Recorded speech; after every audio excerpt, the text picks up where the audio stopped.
বাংলা নতুন বছরের আর একটা রোববারও এসে গেল দেখতে দেখতে।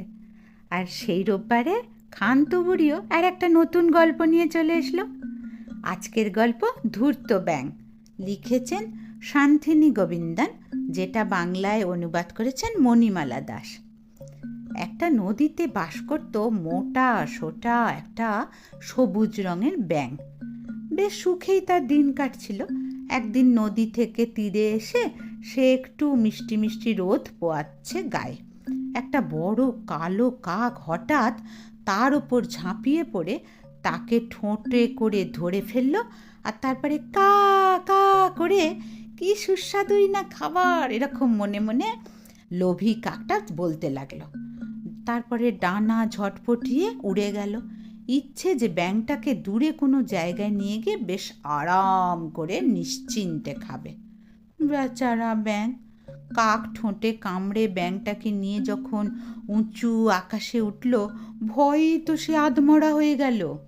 কিন্তু ভীষণভাবে ব্যাঙের মনে হলো বুদ্ধি স্থির রাখতে হবে। কিছুতেই বুঝতে দেওয়া যাবে না যে ও ভয় পেয়েছে। ঠান্ডা মাথায় ভাবতে হবে কি করে এই বিপদ থেকে উদ্ধার হওয়া যায়। কিছুক্ষণ পর একটা নির্জন অন্ধকার গুহার মধ্যে কাকটা উড়ে এসে নামলো। তারপর কা কা করে নিজের আনন্দ বোঝাতে লাগলো। কিন্তু দেখলো ব্যাঙটা হাসছে। তো কাকটা থমকে গিয়ে বলল, মোটা বুদ্ধু, হাসছো যে বড়, তুমি কি জানো না যে তোমাকে এক্ষুনি আমি খাবো? Wow wow wow. আমি শুধু মরবো না, মরবে তুমিও। এই গুহায় আমার একটা বন্ধু থাকে, ভীষণ ফনাওয়ালা সাপ। এক্ষুনি তোমাকে পেলে আর রক্ষে নেই। কাকটা এটা শুনে তো ভীষণ ভয় পেয়ে গেল। এক মুহূর্ত সময় নষ্ট না করে সে ব্যাঙটাকে মুখে নিয়ে উড়ে গেল। আবার উঠতে উঠতে শেষে এসে একটা উঁচু গাছের মগডালে বসলো।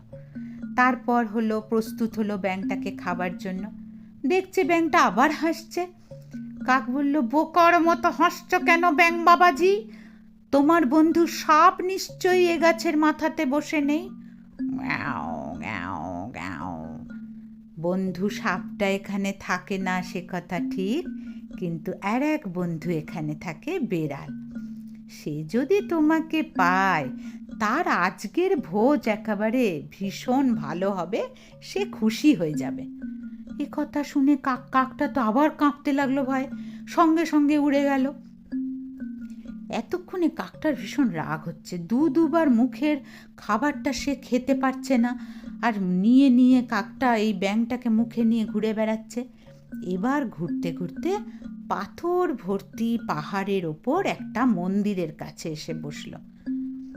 পাথরের ওপর ব্যাঙটাকে নামিয়ে কাকটা একটুখানি তাচ্ছিল্য করে, যত পারো হাসো বোকা ব্যাঙ, এখানে তোমাকে বাঁচাতে কোনো বন্ধু আসবে না, সাপও নেই বেড়ালও নেই। কিন্তু দেখছে তাও ব্যাঙটা হাসছে।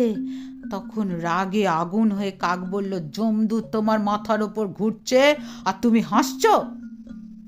দেখো, তুমি আমাকে শিব মন্দিরে নিয়ে এসেছ, আর শিব ঠাকুর আমাকে খুব ভালোবাসে। যদি দেখে তুমি আমায় মেরে ফেলেছ, তোমাকে তো তিনি জ্যান্ত ছাড়বেন না, কখনোই না। তুমিও ধ্বংস হয়ে যাবে। কাকটা না হতাশ হয়ে ওর কথাগুলো শুনছে, এবং যেটা অবাক হয়ে লক্ষ্য করছে, ব্যাঙের কথার মধ্যে একটা বেশ বিশ্বাসযোগ্যতা আছে। যখনই বলছে বেশ একটা প্রত্যয় আছে বলবার সময়। কাক আবার উঠতে শুরু করলো, কিন্তু ভীষণ টায়ার্ড আর ভীষণ জল তেষ্টা পেয়েছে, তৃষ্ণার্ত হয়ে সে বলল, চলো, তোমায় যেখান থেকে তুলেছিলাম সেই নদীর ধারেই তোমাকে নিয়ে যাই।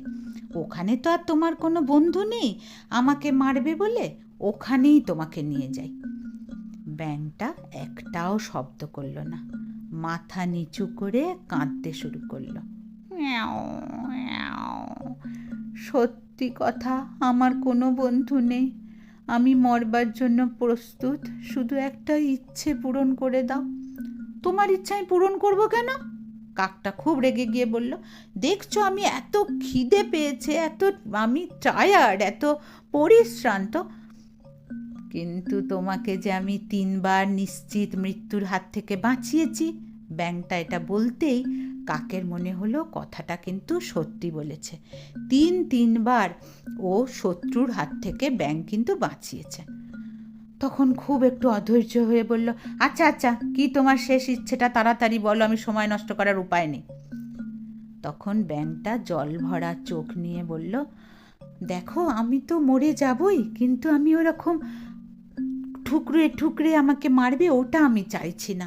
আর তোমার ঠোঁটটা সেই তখন থেকে আমাকে নিয়ে নিয়ে বেড়াচ্ছ, শুকনো হয়ে গেছে।